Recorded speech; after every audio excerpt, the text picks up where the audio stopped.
हर हर महादेव। दोस्तों, आप सभी का स्वागत है हमारे YouTube चैनल साधना संगम में। आइए जानते हैं भगवान शिव का जन्म कैसे और कहाँ हुआ। वेद कहते हैं कि जो जन्मा है वह मरेगा, अर्थात जो बना है वह फना है। वेदों के अनुसार ईश्वर या परमात्मा अजन्मा, अप्रकट, निराकर, निर्गुण और निर्विकार है। अजन्मा का अर्थ जिसने कभी जन्म नहीं लिया और जो आगे भी जन्म नहीं लेगा। प्रकट अर्थात जो किसी भी गर्भ से उत्पन्न न होकर स्वयंभू प्रकट हो गया है, और अप्रकट अर्थात जो स्वयंभू प्रकट भी नहीं है। निराकार अर्थात जिसका कोई आकार नहीं। निर्गुण अर्थात जिसमें किसी भी प्रकार का कोई गुण नहीं। निर्विकार अर्थात जिसमें किसी भी प्रकार का कोई विकार या दोषी भी नहीं। अब सवाल उठता है कि फिर शिव क्या है?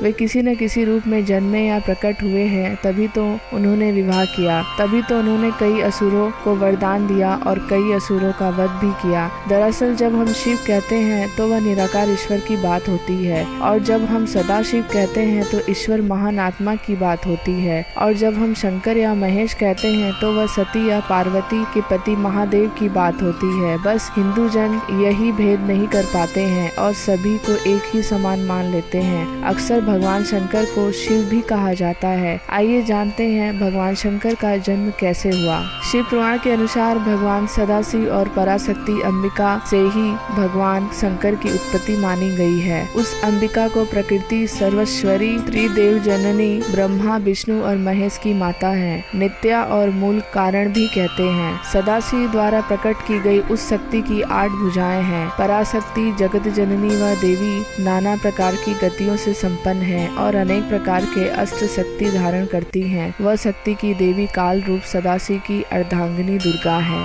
उस सदाशिव से दुर्गा प्रकट हुई हैं। काशी के आनंद रूप वन में रमण करते हुए एक समय दोनों को यह इच्छा उत्पन्न हुई कि किसी दूसरे पुरुष की सृष्टि करनी चाहिए, जिस पर सृष्टि निर्माण का कार्यभार रख कर हम निर्वाण धारण करें। इस हेतु उन्होंने वह मांग से विष्णु को प्रकट किया। इस प्रकार विष्णु के माता और पिता काल रूपी सदाशिव और पराशक्ति दुर्गा है। विष्णु को उत्पन्न करने के बाद सदाशिव और शक्ति पूर्वक प्रयत्न करके ब्रह्मा जी को अपने दाहिने अंग से उत्पन्न किया और तुरंत ही उन्हें विष्णु के नाभि कमल में डाल दिया। इस प्रकार उस कमल के पुत्र के रूप में हिरण्यगर्भ ब्रह्मा का जन्म हुआ। एक बार ब्रह्मा और विष्णु दोनों में सर्वोच्चता को लेकर लड़ाई हो गई, तो बीच में काल रूपी एक स्तंभ आकर खड़ा हो गया। तब ज्योतिर्लिंग रूप काल ने कहा, पुत्रों, तुम दोनों ने तपस्या करके मुझसे सृष्टि और स्थिति नामक 2 कृत्य प्राप्त किए हैं। इसी प्रकार मेरे विभूति स्वरूप रुद्र और महेश्वर ने दोनों अन्य उत्तम कृत्य संहार यानी विनाश और तिरोभाव यानी आकृत्य मुझसे प्राप्त किए हैं, परंतु